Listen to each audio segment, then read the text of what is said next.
आवश्यकता महसुस भयो जब तन्नेरी स्यालहरूलाई चिथोर्ने गरी आउनु पर्थ्यो हाम्रो केपी ओली।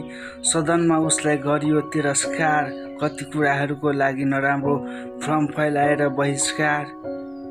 हाम्रो भूमि मिचिएको छ, कुनै पनि नगर त्यसमा प्रतिकार भनेर उल्टै सदनमा हाहाकार मचाइदियो। हामी राम्रो काम गर्छौँ भन्ने खालको प्रतिबद्धता लिएर आएका बालेन्द्र शाहको के खालको यस्तो रणनीति तय। तर पन्छाएर भयो, हामी यस्तै भएर फेरि पनि सदन र सडक तताउनु पर्दछ। यो त कस्तो खालको नामर्द रहेछ जो आफ्नो देशमा रहेर अरूको गर्दछ गुलामी।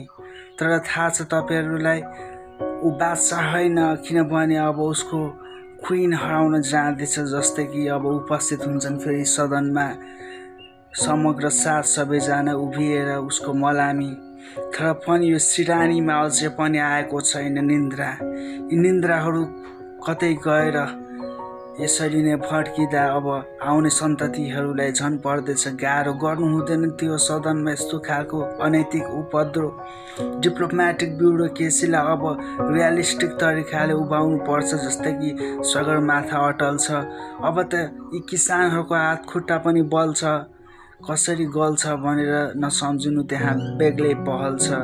नराम्रो खालको नतिजा, ओ माई गड, आतङ्कित सबै छोडा भतिजा हिजो त्यसरी नै भएको त्यो जेनजी आन्दोलन। हुन त भन्छन् सबैले यसमा छ हाम्रै खालको दोष, किनभने अरूलाई दोषी देखाएर आफू पन्सिने खालको कस्तो मदहोस। साँच्चै यिनीहरू होसमा छन् कि बेहोसमा अब गर्नुपर्नेछ खोजी रोजीरोटी हराम निन्द।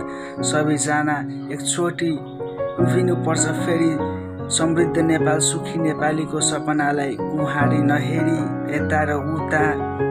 थाहा छैन यिनीहरूको गलामा माला हो कि अब भिराइदिनु पर्छ जुत्ता। सो म्यान, कुरा यस्तै छ, गम्भीर म्यान, check this out.